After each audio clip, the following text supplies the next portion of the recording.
E aí, galerinha, como é que vocês estão? Estão todos bem? Pessoal, nós vamos fazer aqui uma revisão sobre a nossa primeira avaliação do quarto período. Então, nosso trabalho de hoje é revisitar alguns conteúdos que serão abordados na prova. É claro que eu vou fazer uma revisão muito breve, falando rapidamente sobre alguns pontos mais relevantes para a nossa avaliação. É claro que não tem como retomar todo o conteúdo, absolutamente tudo que a gente viu nos últimos meses, né? Tudo em uma aulinha, né? De 5 minutinhos, 5 minutos nada, né? Vamos fazer aqui até onde der. Não vou marcar tempo, não. Vou começar a gravar e a gente arrocha aqui. Vamos embora. Então, sejam bem-vindos a mais uma aula de física.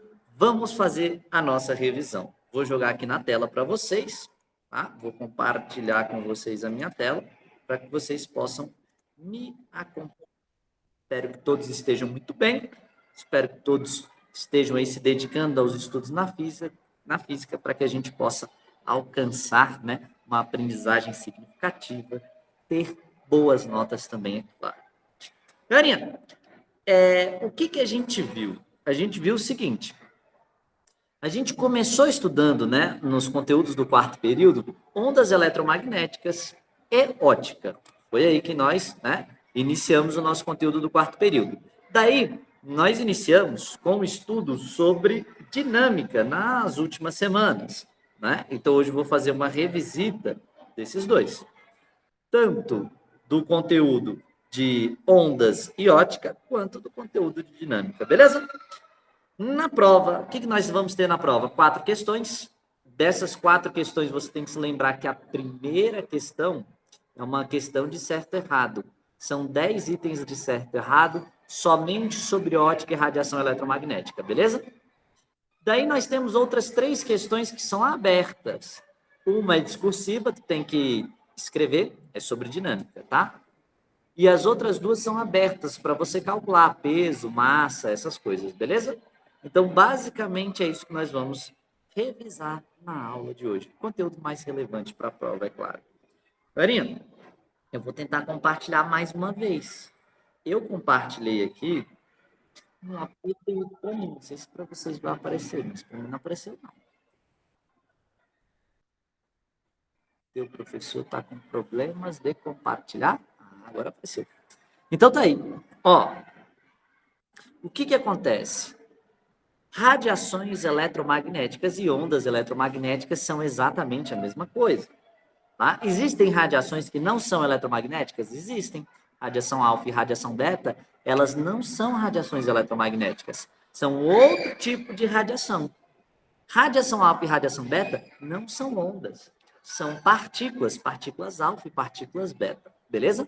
Que são emitidas num processo radioativo, né? Aqueles núcleos instáveis acabam emitindo algumas partículas radioativas, né? Como no decaimento alfa e no decaimento beta.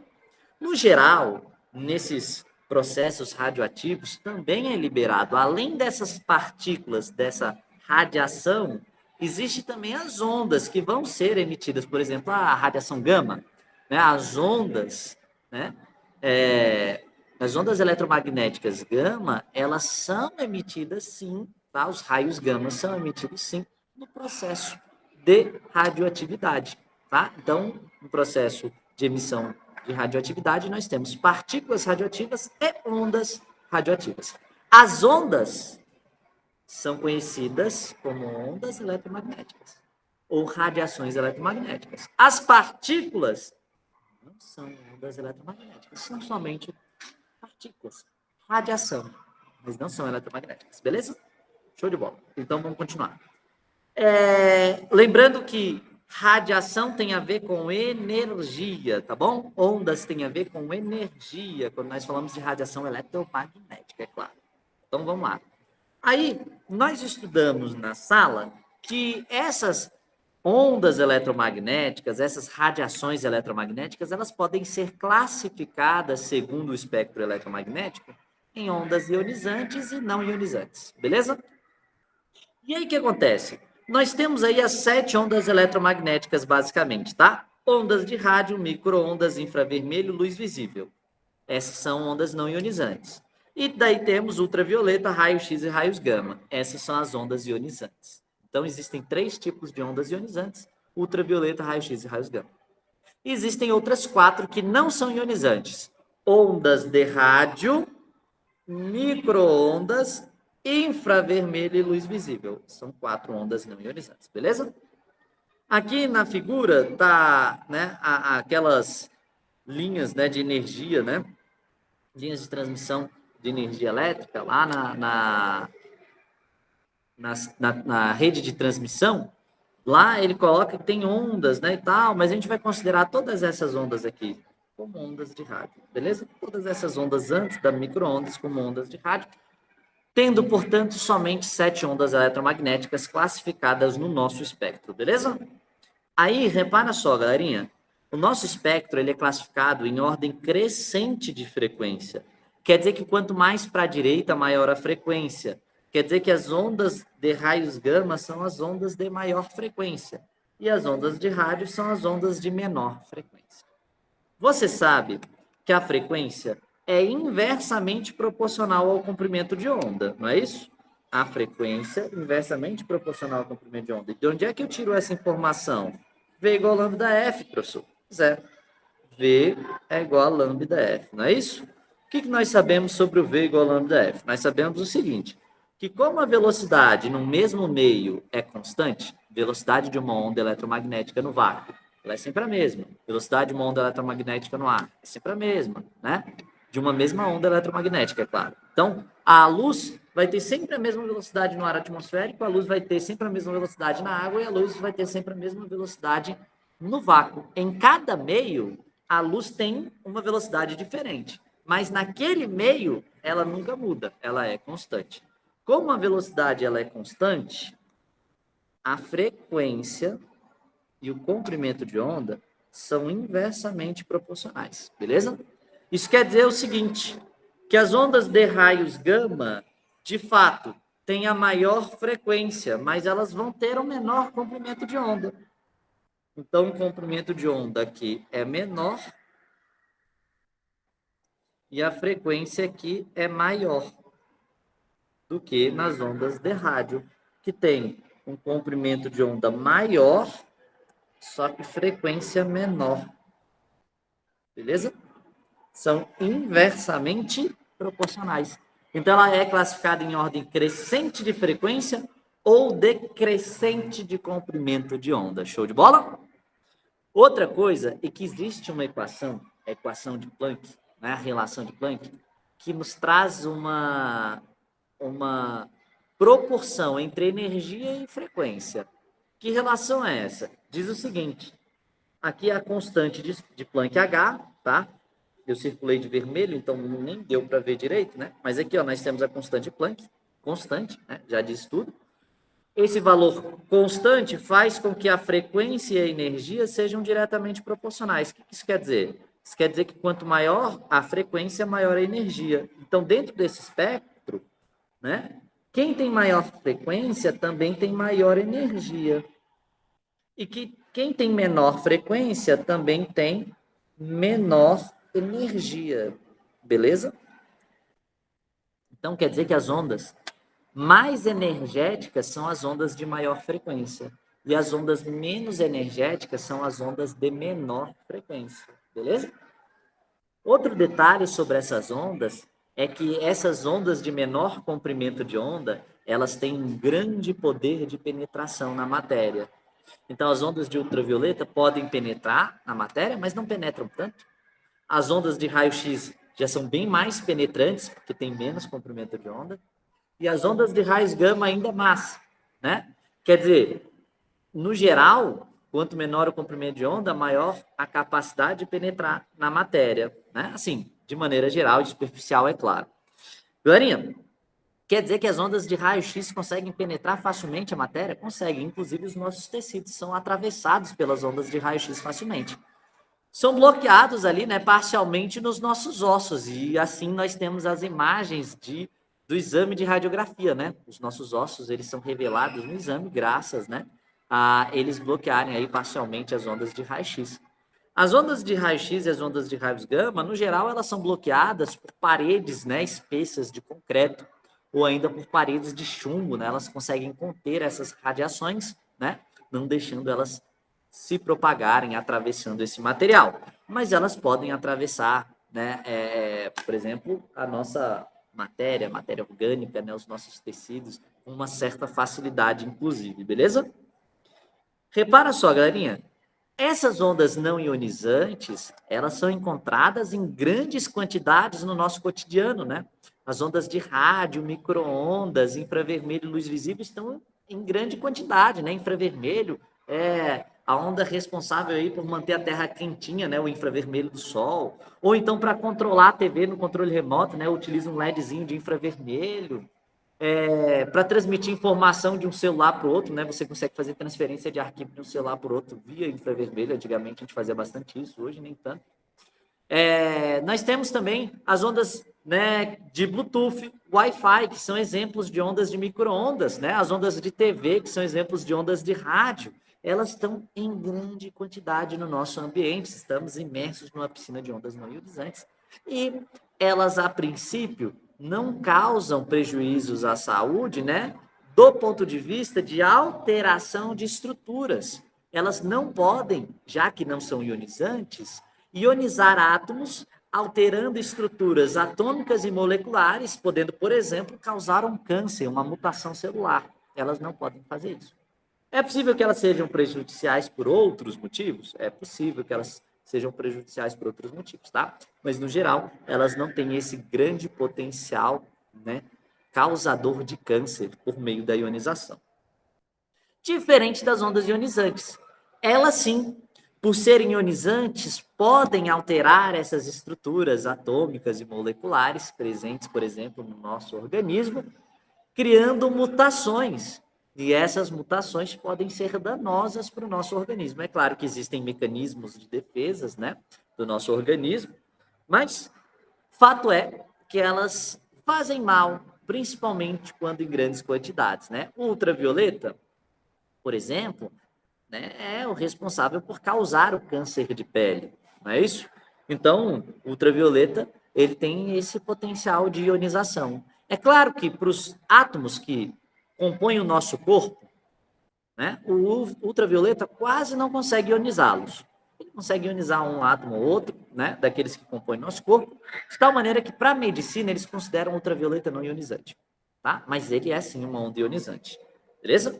Assim como raio-x e raios gama. Acontece que raio-x e raios gama, por serem altamente ionizantes, conseguem ionizar basicamente qualquer estrutura do nosso corpo, né? E nesse processo de ionização, o que, que acontece? A onda bate lá no átomozinho, arranca elétronzinhos, e ao arrancar os elétrons, ele altera, né, por exemplo, a carga elétrica ali daquele átomo. Isso pode enfraquecer a ligação, né, com outro átomo, com outro íonzinho, né? E aí, enfraquecendo a ligação iônica entre eles, aquela ligação, né, você pode ter uma situação em que eles vão se desligar. Um átomo pode acabar se desligando de outro. E nesse desligamento, nós temos uma alteração na molécula, né, que agora sofreu essa alteração. Essa molécula, né, sofreu uma mutação, vamos por assim dizer, né, se for uma molécula que forma uma célula, por exemplo.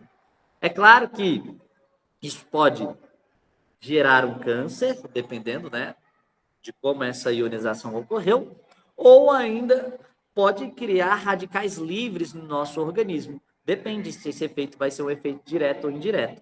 Se ele vai atuar diretamente numa célula, ou se ele vai atuar em, por exemplo, moléculas de água, né, que fazem parte do nosso organismo, né? A água compõe boa parte, quase, né, 70% aí do nosso organismo é feito de água. Então, as ondas podem ionizar uma molécula de água, e ao ionizar uma molécula de água, ela cria radicais livres, né, uma hidroxila, né, OH, e um íonzinho, né, H+, ali solto. Então, esses radicais livres acabam se ligando com outros radicais livres, formando novas substâncias químicas que podem ser prejudiciais para o nosso organismo e podem, inclusive, também se ligar com outras estruturas do nosso corpo, criando, né, algumas alterações, né, mutações, inclusive, que podem ser bastante prejudiciais, beleza? Então, o fato é, as ondas ionizantes causam prejuízos à nossa saúde, beleza? Umas mais, outras menos. Por exemplo, ultravioleta não é tão ionizante quanto raio-x e raios gama, que são, né, extremamente prejudiciais à nossa saúde, beleza? E quanto às aplicações, professor? Bom, aonde é que eu aplico essas ondas não ionizantes, ionizantes? Essas ondas eletromagnéticas, elas são utilizadas em quê? Bom, elas são utilizadas, né, nas mais diversas tecnologias. Elas estão presentes no nosso cotidiano. Por exemplo, as ondas de rádio são utilizadas na transmissão de sinal de TV, na transmissão de sinal das emissoras de rádio, sabe? A CBN, a Clube FM, a JKFM, a Jovem Pan, elas utilizam ondas de rádio. Por isso nós chamamos de rádio. A Rádio FM. Por quê? Porque usam ondas de rádio, beleza? Mas as emissoras de TV, a Globo, a Record, a Band, a Rede TV, os canais fechados, né? Eles também podem utilizar aí as ondas de rádio. Eles utilizam as ondas de rádio, inclusive numa faixa de VHF ou UHF, né? Que é a faixa das ondas de rádio que utilizam frequências altas, vamos dizer assim, né? Frequências altas para as ondas de rádio, porque as ondas de rádio são divididas em várias faixas de frequência. As frequências baixas, que são conhecidas como ondas longas, as frequências médias, né? Ondas médias, e tem as frequências altas, que tem curto comprimento de onda, vamos dizer assim, em comparação às outras ondas de rádio, beleza? E também são utilizadas em usos restritos né, para uso de, vamos dizer assim, de fins militares, né? Então, assim, nós não conseguimos acessar aquelas frequências, porque o uso é extremamente restrito, né? Para chamadas de emergência, para radionavegação, né? Para radiolocalização, enfim, galerinha. Tem grande aplicação as ondas de rádio, beleza? Como é que é o nome? Walk-talk, que o pessoal aqui no colégio usa, né? Os monitores de corredor e tudo mais. Pois é, eles utilizam ondas de rádio também, beleza? Só para você ter uma noção. GPS, né? Podem utilizar ondas de rádio, por aí vai. Então tem muita aplicação para as ondas de rádio. Aí nós vimos que as ondas de rádio, elas são ótimas ondas para serem transmitidas em grandes distâncias. Por quê? Bom, porque elas, por terem comprimento de onda maior do que o resto das ondas no espectro eletromagnético, terem um comprimento de onda relativamente grande em comparação ao resto das ondas, elas, né, têm capacidades, atributos que permitem com que ela consiga desviar de grandes obstáculos, por exemplo, né, desviar de um edifício, de uma montanhazinha, né, de um prédio e tal, elas conseguem, de uma ponte no meio do caminho, elas conseguem desviar. Esse comportamento nós chamamos na física de difração. Então, elas desviam desses obstáculos, não sendo bloqueadas por eles, conseguindo alcançar distâncias maiores. Fora que, graças a seu comprimento de onda, a sua frequência, elas não conseguem atravessar uma parte da atmosfera terrestre, né? Por exemplo, a ionosfera. E aí, algumas dessas ondas de rádio, por não atravessarem a ionosfera, por exemplo, serem refletidas na ionosfera, tá aqui, ó. Elas batem na ionosfera. Deixa eu dar um zoom aqui. As ondas de rádio são transmitidas, né, por uma antena, alcançam a ionosfera e refletem lá, voltando para a Terra. Bate, reflete, bate, reflete, bate, reflete. E a gente consegue fazer essa transmissão, né, acontecer em grandes distâncias graças a essa reflexão também. Então, existem alguns atributos que vão permitir com que as ondas de rádio consigam ser transmitidas em grandes distâncias, por conta, por exemplo, da reflexão, né, nas camadas ali, né, na ionosfera, nas camadas da atmosfera, e também por conta do seu grande, né, poder de difratar obstáculos, né, de desviar de obstáculos, beleza? Aqui tem mais algumas aplicações aí, ó, para as ondas de rádio, né, utilizadas em radares, satélites, telefonia móvel, TV digital, rádio FM, rádio AM, enfim, beleza? Aí nós vimos também, né, aqui ó, a difração, né, que a onda de rádio consegue difratar, né, desviar, por exemplo, dessa montanha e alcançar do outro lado uma antena receptora, enfim, muitas aplicações para as ondas de rádio. Micro-ondas também tem muitas aplicações, não é isso? Nós utilizamos inclusive para aquecer os nossos alimentos, não é isso? Agitando as moléculas de água daquele alimento com campo elétrico, né? Que fica oscilando na onda eletromagnética de micro-ondas. Nosso forninho recebe aquele nome porque ele emite essas ondas aí, ondas de micro-ondas, numa frequência de 2,45 GHz, que consegue, né, aquecer as moléculas de água, agitando as moléculas de água, beleza? Inclusive, nós chamamos esse aquecimento de aquecimento dielétrico, tá? Erradamente conhecido como aquecimento por meio da ressonância, e não é. Micro-ondas não aquece os alimentos por meio da ressonância, aquece por um aquecimento dielétrico. Micro-ondas também é utilizado, galerinha, nos radares. Micro-ondas é utilizado também nas redes sem fio, né? Rede local sem fio, né? Wi-Fi, por exemplo, bastante utilizado. Bluetooth também é utilizado, beleza? Então, são ondas que utilizam a faixa de micro-ondas no intervalo lá do espectro eletromagnético. Bacana? Então, tá aí. Né? Mostrando a molécula de água, né? O seu dipolo elétrico ali, oscilando conforme se orienta o campo elétrico da onda eletromagnética, né? O campo elétrico é um campo que fica variando. Bacana? De direção e sentido. Bom, olha só. Ondas de infravermelho. Direção não, né? Só de sentido que ele varia. Ondas de infravermelho também tem muita aplicação, já te disse, né? O Sol, por exemplo, emite infravermelho que alcança a Terra e consegue manter a Terra quentinha. O infravermelho também é conhecido como ondas de calor. Nós estamos irradiando infravermelho graças à nossa temperatura corporal também, né? Assim como outros objetos. É utilizado também em controles remotos para mudar de canal e coisa e tal, não é isso? É utilizado na medicina, né? Para fazer tratamento de algumas lesões musculares, de coisa e tal. Enfim, tem grande aplicação as ondas de infravermelho. As ondas de infravermelho também são utilizadas nos óculos de visão noturna, beleza? Então, óculos de visão noturna utilizam, né, essa tecnologia de perceber, por exemplo, a irradiação térmica dos corpos, que ocorre principalmente na faixa do infravermelho. Nós temos ultravioleta, que nós discutimos, né? Ultravioleta aí logo no iniciozinho das aulas de ondas, né? Quando nós estávamos falando lá de ondas, eu falei, ó, o ultravioleta, ele é o grande causador de câncer de pele, né? Quando estamos expostos, por exemplo, à radiação solar.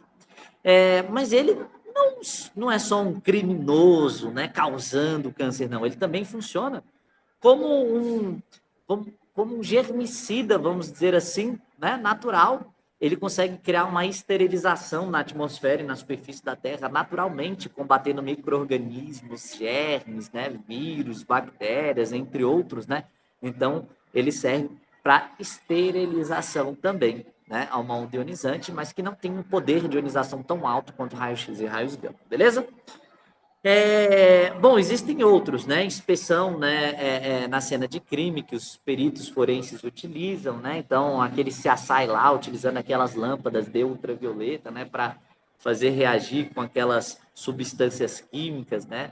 Então, que brilham, né? Na presença do ultravioleta, pois é. Então, quer dizer que eles estão utilizando aí, mais uma vez, uma onda eletromagnética para isso, beleza? Tem várias aplicações. Raio-X são utilizados nos exames de radiografia, mamografia, tomografia computadorizada também, né, para combater o câncer na radioterapia. Então, raio-x não é onda de rádio, não, professor, na radioterapia? Não, não é não. Não é não. Não vai confundir o nome radioterapia, usa onda de rádio? Ah, meu querido. Radioterapia combate o câncer como?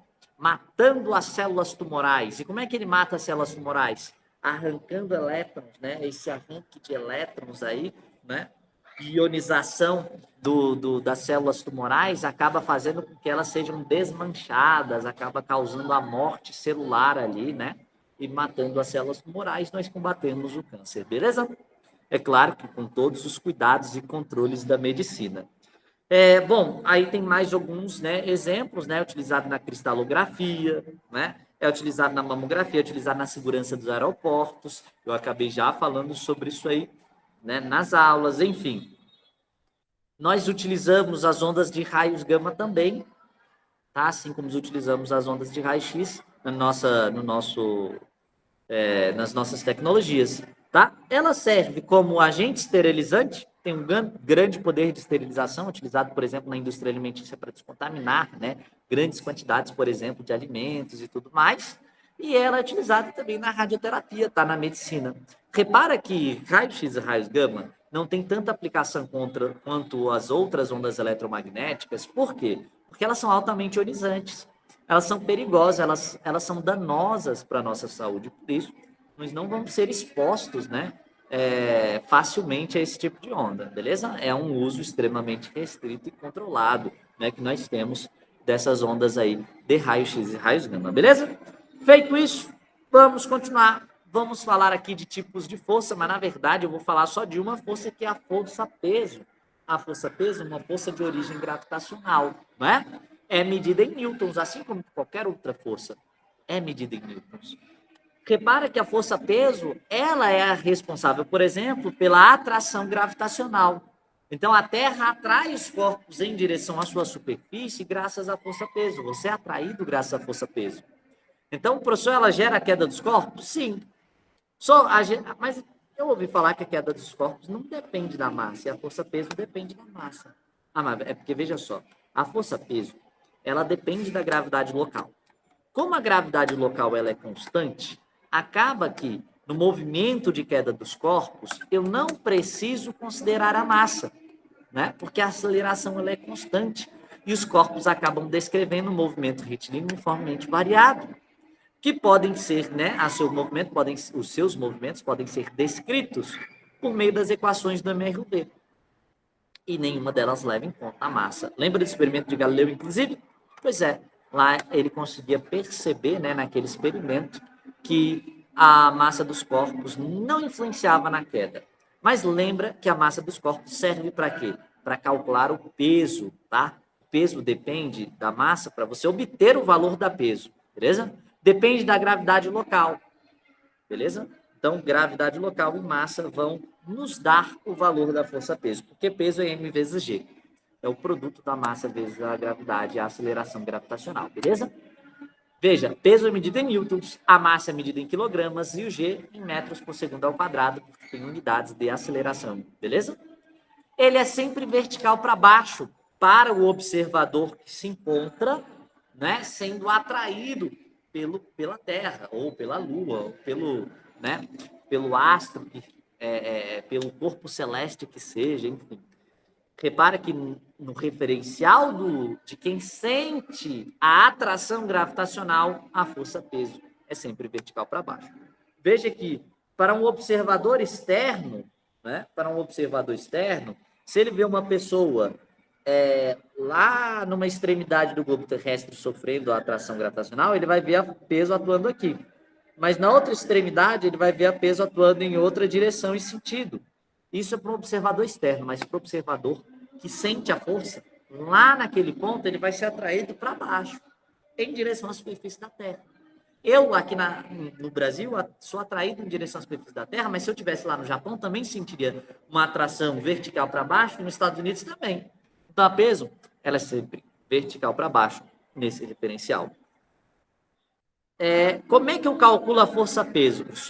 Bom, a força-peso depende da gravidade e a força-peso depende da massa. Então, toda vez que você lê uma questão, você vai anotar os dados. Olha só, uma caixa de 32,5 quilogramas é atraída em direção à superfície da Terra com um peso de... Repara que ele falou na Terra. Ele falou a massa e ele perguntou o peso. O peso... Ele perguntou a massa, 32,5 quilogramas. Sempre anote os dados, isso vai te ajudar.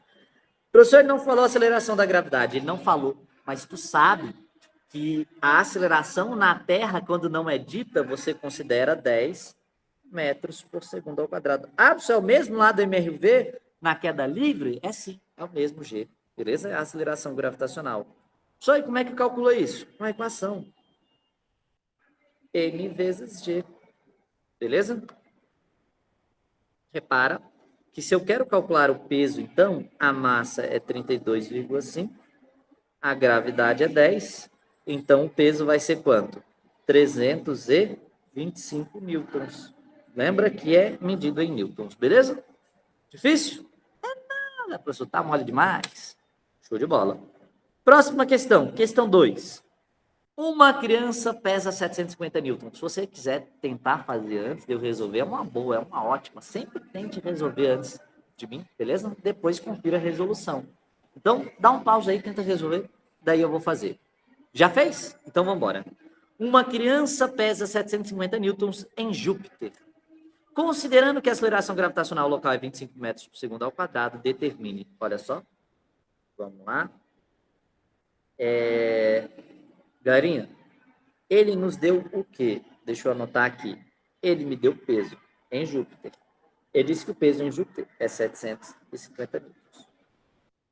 Ele falou que a gravidade local em Júpiter é 25 metros por segundo ao quadrado. E ele quer saber qual é a massa no item A. Como é que eu calculo, professor? Bom, só tem uma equação até agora, né? Então, peso é M vezes G. Como é que vai ficar isso aí? O peso é 750, né? Que é igual a massa do corpo vezes 25. Não é isso?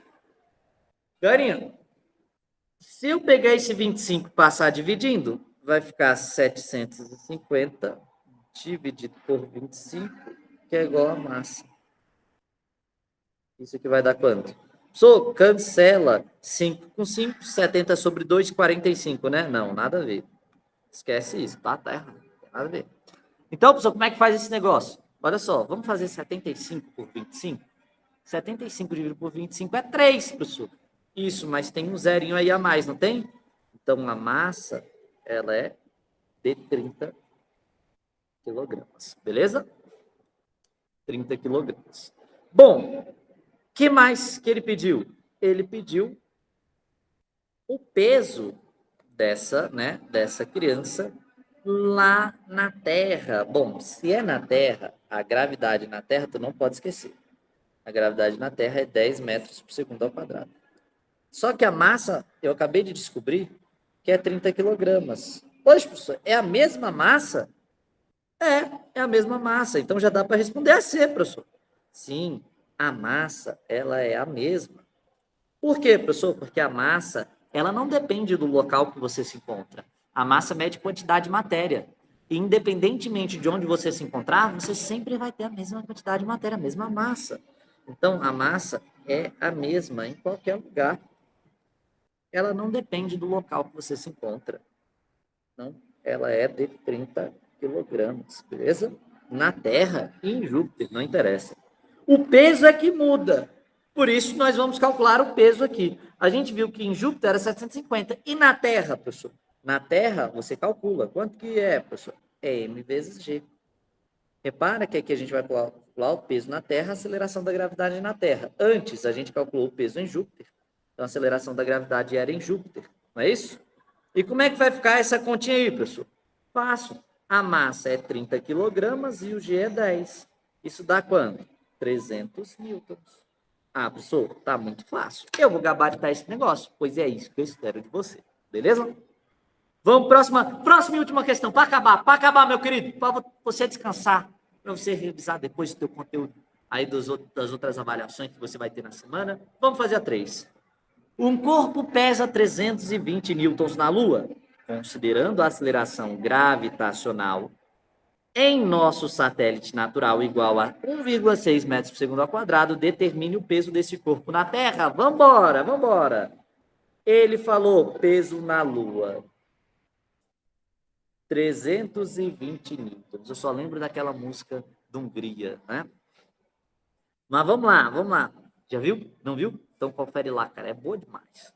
Ó, a aceleração da gravidade 1,6. Ele fala que a gravidade é zero. Gravidade zero, não.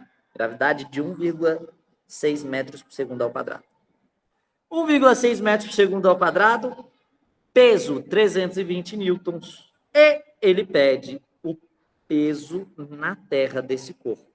Beleza? O que acontece, galerinha? Quando você vai calcular o peso, como é que calcula o peso? Peso, professor, é massa vezes a gravidade. Então, se eu quero calcular o peso na Terra, eu tenho que saber a gravidade na Terra. Eu sei a gravidade na Terra? Com certeza. Opa, calma, não acabei não, calma.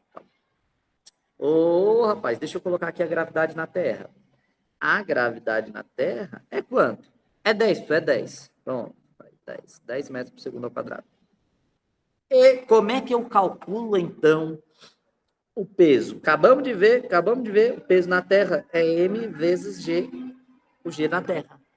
Repara que se eu quero o peso, eu preciso saber o M e o G. Eu sei o G, o M eu não sei, ele não falou não. Ué, professor, então não tem como fazer? Tem sim. Porque o M a gente pode extrair daqui. Se você tem o P e o G, você descobre o M. Ah, professor, tu é o bichão mesmo. Não sou nada, cara. Olha só. Tu ia dar conta de fazer isso aqui na maior moleza. O peso na Lua é a massa do corpo vezes o G da Lua. Quanto que é o peso da Lua? O peso, né? Que atua no corpo, lá na Lua, 320. A massa a gente quer descobrir e o G era 1,6. Como é que eu descubro a massa? Passa 1,6 dividindo. Tá multiplicando, passa dividindo, não é isso? Espera aí, não ficou bom não. 320 dividido por 1,6, beleza? Isso aqui vai nos dar a massa. E a massa, então, vai ser de quanto, professor? Bom, a massa vai ser essa divisão aí. 320 dividido por 1,6, você pode fazer assim, ó, multiplica em cima e embaixo por 10. Aí vai ficar 3.200, vai ficar 16.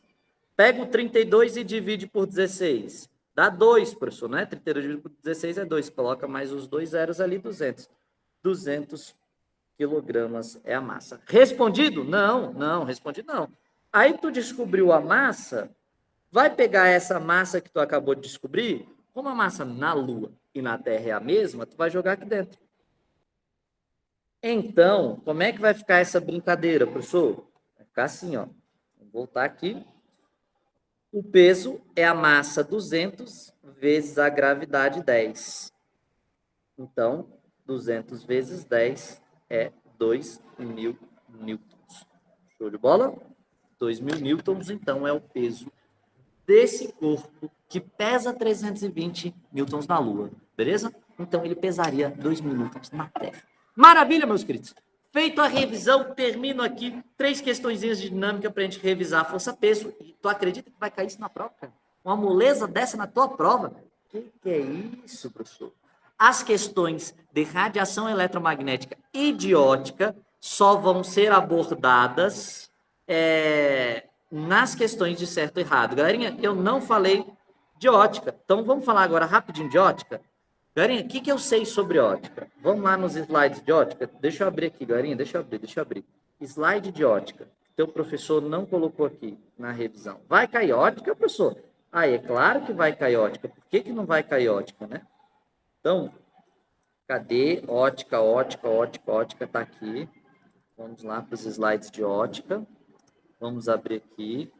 A gente viu, galera, que na ótica, a luz branca, ela pode ser dividida nas 7 cores do arco-íris, não é isso? Então, a luz branca, ela é decomposta pelo prisma nas 7 cores do arco-íris. Vermelho, alaranjado, amarelo, verde, azul, anil e violeta, beleza? São as 7 cores do arco-íris. Então, quer dizer que se eu misturar essas 7 cores, gera o branco de volta. O branco, a luz do sol, por exemplo, se divide nas 7 cores. E se eu misturar 7 cores, eu vou obter o branco novamente. Essas 7 cores, elas podem ser substituídas por 3, que são as cores primárias na física, diferente das artes.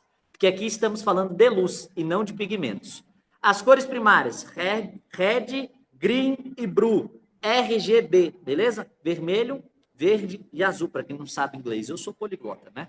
Então, vermelho, verde e azul são as cores primárias na física, que inclusive quando misturadas, na mesma intensidade vão gerar o branco. Mistura os 3, vai gerar o branco novamente. Olha que coisa. É porque as cores primárias representam todas as outras ao mesmo tempo. Então, se eu pego as 7, misturo dá branco. Se eu pegar as primárias e misturar, também dá branco. Beleza? As primárias, quando combinadas também, uma com a outra, podem gerar as cores secundárias. Beleza? Que a gente vai ver já já. Então, repara só. Discozinho de Pink Floyd, né? Mostrei para vocês. Reflexão de cores. O que a gente aprendeu? Que um corpo azul reflete azul. Só azul. E o corpo vermelho reflete vermelho. E o corpo verde reflete somente o verde. Então, se chega a luz branca no corpo azul, o que ele faz? Ele absorve 6 cores e reflete a 7ª cor, que é o azul. Que a luz branca é composta pelas 7 cores, não é? Então, ela vai incidir, as 7 cores vão incidir sobre o corpo azul. Ele vai absorver 6. E só a 7ª, o azul, é que ele vai refletir. A mesma coisa faz o corpo vermelho. Recebe a luz branca, absorve 6 cores e reflete o vermelho. O corpo verde faz basicamente a mesma coisa. Repara que A planta, ela faz algo muito parecido, as plantas que são verdes fazem algo muito parecido com esse desenho aqui. A luz branca do sol incide sobre a plantinha verde, ela reflete o verde e você enxerga a planta naquela cor verde, porque ela está refletindo o verde. Está chegando nos seus olhos aí, né, a cor verde, por isso você enxerga a planta nessa cor. Se ela reflete o verde, ela não está absorvendo, beleza? Está refletindo o verde, mas ela está absorvendo as outras cores. Quer dizer que ela vai utilizar a energia luminosa do vermelho, do amarelo, do anil, do violeta. Ela vai utilizar essas outras cores como fonte de energia. Ela vai absorver e assim ela vai se desenvolver no processo de fotossíntese. Então, na fotossíntese, a cor que ela reflete é a cor que ela não absorve. E se ela não absorve, ela não se alimenta da energia do verde. Né? Então, quer dizer que a planta verde não se alimenta da energia do verde, porque ela está refletindo, ela não está absorvendo o verde, beleza? Eu mostrei um videozinho aqui para vocês, para mostrar, galerinha, né? Que o objeto vermelho, se ele for iluminado com azul, fica preto. O objeto vermelho, se ele for iluminado com o verde, ele fica preto. Por quê? Porque ele só reflete a sua própria cor. Então, quer dizer que quando uma luz monocromática azul ou uma luz monocromática verde incide sobre um corpo vermelho, ele fica preto, porque ele não reflete luz. Se ele não reflete luz, não chega luz nos seus olhos, você o enxerga preto. Porque na física, a ausência de luz é preto. Né? Então, preto indica ausência de luz. Enquanto branco é a mistura, né, de todas as cores. Galerinha, de maneira parecida, né, se eu iluminar com uma luz, por exemplo, policromática amarela, luz policromática amarela, o amarelo, ele é feito de quê, a luz amarela? A luz amarela, ela é verde, né, mais o vermelho, tá? Verde mais o vermelho forma amarelo, na física. Verde mais vermelho forma amarelo. Aí o que acontece? Se ela incidir sobre o corpo verde, por exemplo, imagina que o objeto aqui seja verde. O que ele vai fazer? Ele vai refletir. Mas ele vai refletir só o quê, professor? Ele vai refletir só o verde. Por que ele vai refletir só o verde? Porque ele vai absorver o vermelho. O corpo verde só reflete verde. Então, se essa luz policromática, formada por verde e vermelho, incidir sobre o corpo verde vai refletir a parte verde que está dentro do amarelo, mas vai absorver o vermelho. Como o vermelho não vai ser enxergado por nós, porque está sendo absorvido, então nós vamos entender que esse objeto está na cor verde, beleza? Então, o objeto verde iluminado na cor amarela, ele vai ficar verde, beleza? Professor, e se eu iluminar... Olha que coisa, galerinha. Se eu iluminar um objeto com luz monocromática verde, um objeto amarelo, o amarelo que é formado aí por vermelho e verde. Como o amarelo é vermelho mais o verde, o que acontece? Ele reflete tanto o vermelho quanto o verde. Então, se chegar verde nele, ele vai refletir verde. Então, ele vai refletir verde. E você vai enxergar ele em qual cor? Você vai enxergar ele verde. Porque como ele está refletindo só o verde, já que não tem vermelho, porque não está chegando vermelho nele, então você vai enxergar só verde. Chegou só verde. O corpo amarelo reflete tanto vermelho quanto verde. Se chegou só verde, ele só reflete verde. Se ele só reflete verde, chega nos seus olhos verdes, você enxerga o objeto na cor verde. Nossa, professor, que confuso. Pois é, mas é isso. É claro que eu fiz uma discussão mais detalhada nas nossas aulas. Isso é só uma revisãozinha, beleza? Então, para vocês aí lembrarem de reflexão de cores. Lembra que o corpo branco é aquele corpo capaz de refletir qualquer cor. Tranquilo? Repara também, aqui falei do processo de fotossíntese, coisa e tal, né? Tá aqui síntese aditiva. A síntese aditiva é aquela síntese, né? Que quando misturada geram tons cada vez mais brilhosos, cada vez mais claros, não é isso? Pois é, quer dizer que se eu pegar o vermelho e o verde, eu gero o amarelo. Isso aqui é mistura de cores das cores primárias da física. Estou falando de mistura de cores de luz e não cores de pigmentos, beleza? Então quer dizer que se eu misturar luz vermelha com luz verde, gera amarelo. Luz monocromática vermelha, de uma cor só, luz monocromática verde, de uma cor só, vão gerar um amarelo, por exemplo, policromático, né? Porque é a mistura das duas cores. Poli, né, quer dizer que é mais de uma cor, beleza? Repara que se eu misturar vermelho, verde e azul, eu gero branco. Mas se eu misturar só vermelho e verde, gera ciano. E se eu misturar só, ou vermelho e verde não, verde e azul, gera o ciano. E se eu misturar só azul com vermelho, gera o magenta, beleza? Essas são as cores primárias e as cores secundárias, né, mostradas aí no nosso diagrama de Venn, beleza? Então, RGB são as cores primárias, que vão formar, quando misturadas, né, as cores secundárias e até mesmo o branco. Garinha, e repara que na síntese subtrativa, que vocês, né, estudam aí nas artes, né, a mistura de pigmentos e coisa e tal, nós vemos o seguinte, que nós temos amarelo, azul e vermelho, né, lá em artes, pois é, mas na verdade é amarelo, ciano e magenta. Essas são as cores primárias da síntese subtrativa, da mistura de pigmentos. Quando você mistura amarelo com magenta, ela é subtrativa, né, porque a mistura desses dois gera de volta o vermelho. Assim como a mistura desses dois vai gerar de volta o azul, assim como a mistura desses dois vai gerar de volta o verde. E a mistura dos três, síntese subtrativa, porque vai gerar essa cor, né? O preto, que é a ausência de luz, vamos dizer assim, beleza?